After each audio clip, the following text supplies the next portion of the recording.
Coba keluarin HP lu. Lu tim Android atau iPhone? Kalau gue pengennya HP murah yang bisa main game berat, makanya gue pilih Android. Beda jauh sama gue. Emak, bapak, adik, kakak, bahkan kucing gue pada pakai iPhone, bre. Kayaknya tinggal galon air aja yang belum pakai iPhone. Bagi orang yang punya kondisi finansial yang bagus, mau Android atau iPhone, mereka yang memutuskan sendiri. Tapi, gimana nasib rakyat yang rela ngutang atau FOMO cuma biar bisa bilang, lihat, gua juga pakai iPhone. Lu gak akan percaya, bre. Tetangga gue pinjol 30 juta buat beli iPhone doang. Padahal masih ngontrak dan kerja serabutan. Lah, bayar gimana nanti?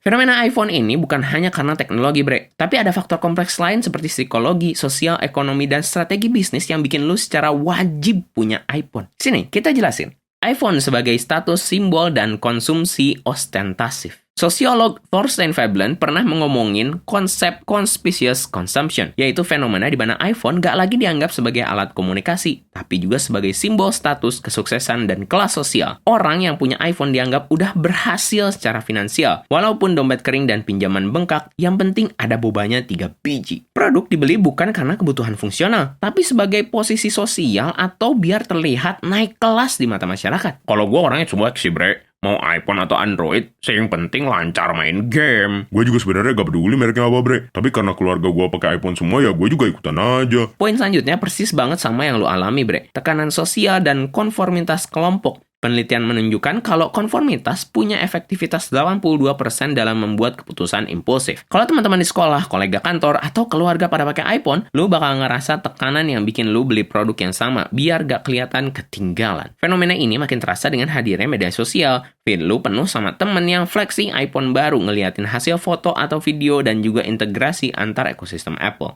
Fear of missing out atau FOMO. Kalau yang satu ini banyak banget yang ngalamin, bre. Gua masih gak ngerti sama pikiran orang yang rela pinjol cuma biar gak FOMO. Otaknya udah pada kegoreng abis. FOMO punya peran yang signifikan dalam perilaku pembelian impulsif. Misalnya melalui fitur eksklusif. Semua iPhone generasi terbaru punya fitur kamera baru, chipset kenceng, desain premium yang bikin penggunanya merasa ketinggalan kalau gak upgrade. Limited edition. Dengan jargon edisi terbatas, Apple bikin urgensi bagi pengguna membuat konsumen impulsif dalam membeli model terbaru. Media sosial, efek para influencer nge-unboxing iPhone 20 Pro Max, Ultra Premium, Ultima, Titanium, Deluxe. Bikin HP lu makin kerasa kesan kentangnya. Kalau penonton Sekilas Puding mah gak ada yang FOMO iPhone, bre. Betul, yang ada FOMO kalau gak nonton video terbarunya Sekilas Puding.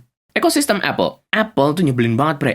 Mereka ngerancang ekosistem yang sebegitu canggihnya. Terintegrasi dengan sempurna dan seamless. Tapi cuma buat produk-produk mereka doang. Jadi, misal lu udah punya iPhone nih. Lu merasa perlu beli iPad, Mac, Apple Watch, dan AirPods biar ekosistemnya komplit. Ekosistemnya enak sih, bre. Ada FaceTime, AirDrop, sinkronisasi data dari setiap perangkat. Android juga punya aplikasi gituan, bre. iMessage ada gak? Ada nih. Ini warnanya hijau.